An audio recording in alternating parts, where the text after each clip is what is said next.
Tim English, and you're watching the Sportsman. Where do you think you're going? Nobody's leaving.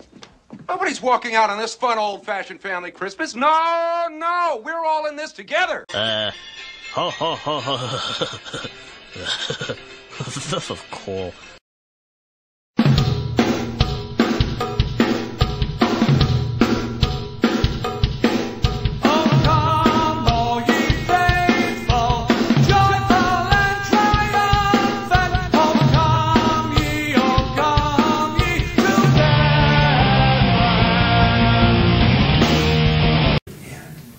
Here comes Santa Claus, here comes Santa Claus, right down Santa Claus Lane. Welcome to the Sports Horn. I am just so happy to be here today. So, Chris, it is obviously we've decorated the set, the cookies are baked, the presents are under the tree, and it is time for Christmas. This is our Christmas Horn Extravaganza. So I'd like to welcome everybody, happy and Merry Christmas to all of our fans out there. We hope you guys have just a wonderful time with your families. Absolutely. Just soak it all in. Lots of sports going on, so that's really what matters around the season. And the sports, you really don't have time for. 'Tis the season. Okay, getting right into it. Let's talk Kansas City Chiefs. Huge upset over the Green Bay Packers this week. My turtleneck is up. I'm ready to talk about this. Chris, I mean, you're telling me those 35,000 bandwagon Packer fans at Arrowhead left disappointed when their previously unbeaten team walked into Arrowhead and were defeated by Romeo Crennel and his Kansas City Chiefs? Not only that, I think they were very. There was a lot of heads down when they were leaving, and I'm not sure why. Yeah, you lost a perfect season, but let's be honest. You're right in the midst of things, about to close in on some home field advantage. And, they have nothing to hold their heads about. On the other hand, the Chiefs absolutely lights out. Kyle Orton comes in, his first game. And I didn't know what it was like to have a quarterback for so long. Wow. The guy's zipping it all over the field. 10 different receivers were thrown to and caught passes, 300 yards passing.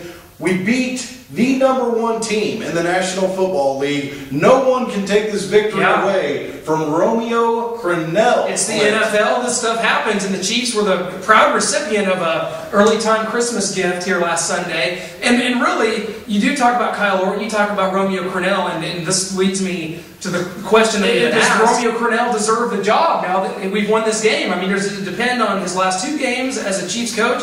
Or were we not even thinking his direction? What happens with Romeo Crennel and the coaching search? Well, I think that's the question everybody's asking right now. And the truth of it is, you have to look at him and how he does the rest of the season. You don't want to hold too much into one victory, but at the same time, the preparation to get your players mentally prepared to play. They played for him. You're right. They did play for him.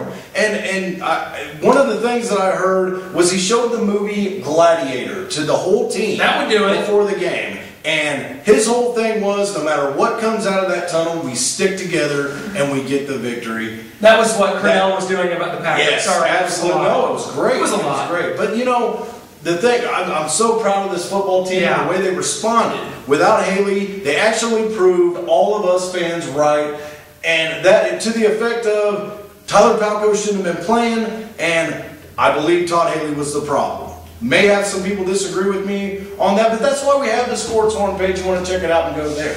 Your opinion on our performance on Sunday? Well, an unbelievable defensive performance holding Aaron Rodgers, under 200 yards passing. Our defense harassed him all game. I think Holly, Justin Houston, all getting sacks. Holly, this guy. What a great season. If he's not sacking a quarterback, he's getting held on every play. Not always Pro Bowler, hands down. So the parts are there. I think defensively, you really look at this game. Obviously, in the red zone offensively, we couldn't punch it in, or else this would never have been a game. But props to Ryan Suckup, who's had a great season. He nailed our field goals when we needed him. Crennel, a couple times could have went for it there, I think, on 4th down, but settled for 3. It wound up being okay. Just a big win, and it's unbelievable to say, but we're not out of the playoff hunt just yet at 6-8. A couple things have to fall our way. Probably won't happen, but and the thing we're looking at right now is a similar situation to last year. Let's be honest. The San Diego Chargers lost last year to the Cincinnati Bengals, which allowed the Kansas City Chiefs to win the division. Not that they didn't earn it, but they ended up hosting a home game. We're looking at the same scenario this year. We need the Chargers to lose to the Detroit Lions. We need the Broncos to lose to the Buffalo Bills. And to us. And then we need to win out. And if that happens, if those 3 things happen, we win the division. We're looking at a game week 17 playing Tim Tebow and the Denver Broncos in their own place for the division. How exciting would that be? It's hard to even imagine at this point. It really is. After all that's happened with our Kansas City Chiefs this year. Chris, moving on to the world of college basketball, the Missouri Tigers on Thursday night getting set to take on Illinois in the annual bragging rights game. Missouri comes in 11-0, ranked 8th in the country. Still one of only, I think, 6 unbeaten teams left. Yeah. This team has not played with that many tough teams, but here we are with a big test on Thursday, and Missouri's still playing really well. Well, it is a big test, but we need that. And the reason we need that is I think it'll open the eyes of some of the naysayers out there that say Missouri is no more than a point guard shooting team. Once they start playing competition with tall guys in the middle, that's all going to be eliminated. I don't think so. I've watched this team, and I've watched the likes of Kansas losing to Davidson as of last night. And we are Kansas City. Except not. Except we can't win in Kansas City. So, moving on from that, I mean, I am so excited to see how the Tigers spin out. I am so excited to see how the Tigers finish out non-conference play and then enter conference play soon after. This team excites me. I don't care what anybody says. They're blowing teams out by 40 points almost every game. I need your opinion on this. I need you to tell our fans why the Tigers are going to succeed this year, or why they're not. I think you look at being such a senior-laden team, the fact that Missouri returning almost all of its starters from last year, and complement that with a guy like Phil Pressey, a sophomore, one of the most impressive point guards in the nation. Guys like Steve Moore getting better. Carter Ratliff shooting 76% from the floor right now. And then, of course, you got Marcus Denman, Michael Dixon, Kim English, all playing at a very high level right now. When you have that and you have that kind of guard play, you're going to beat a lot of teams. Kansas saw the other night with a loss to Davidson, Thomas Robinson playing very well down low. But the guards turned it over, took bad shots, and that was it for Kansas. Yeah. I think for Missouri to compete, they're going to have to continue what they're doing, and I see nothing but good things in the future. I think they will beat Illinois rather easily. Illinois is a team that has trouble scoring. So we're going to see as we go into conference season with our basketball team, but can't wait for that. It's going to be great. Hey, we're just a couple days away from Chris. The Missouri Tigers will be playing in the big Independence Bowl against North Carolina. Now, recently, on top of that, Missouri has unveiled some possibilities for a new helmet design for next year. We're going to go ahead and show those now. This is a big unveiling. Some of you might have seen these on Twitter and elsewhere, but as you can see, guys, this is maybe not for sure, but this is the unofficial helmet design possibly for next year. Your opinion on these helmets? I think they're beautiful. I think you got the big Tiger head logo replacing the block M. It's very similar to the Boise State design that they have done through Nike. Nike's really throwing everything out of it for Missouri. They really are, and I can't wait to see the full uniform once it comes out. A lot of people are going to be against the getting rid of the M. It's tradition. It's tradition, and it's legendary. But the fact of the matter is, we are moving into the new generation. That's right, and we have to compete and make the nation know our logo. Our brand is huge. Our brand is huge. The Tiger head logo is going to replace the block M as far as on all merchandise, on the helmets, on the uniforms. It's becoming a big national branding thing with Nike, and we thank them a lot because without Nike, I don't know where Missouri would be right now. Nike's done such a wonderful job for us uniform-wise,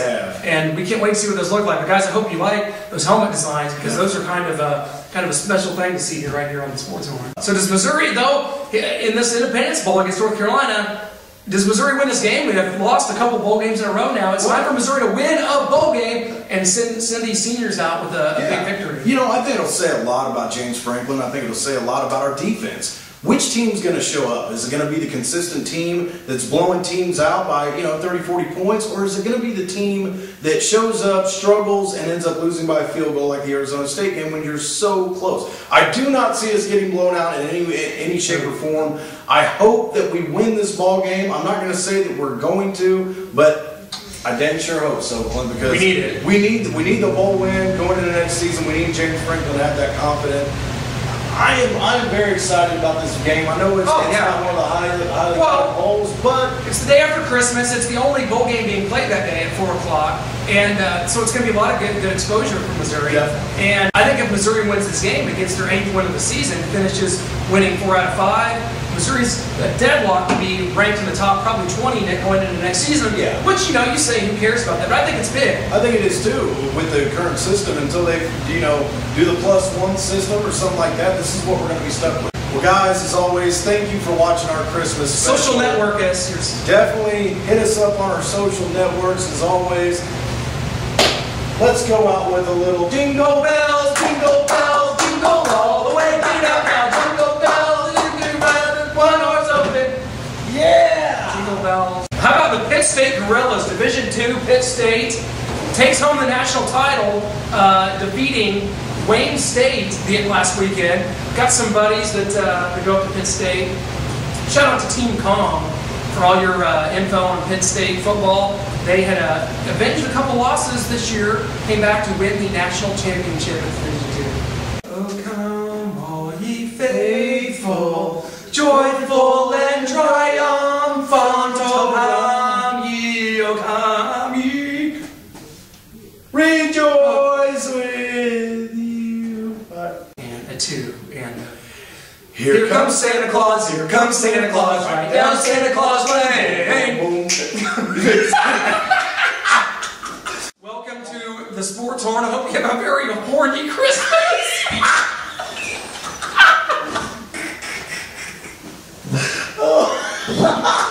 Oh my God.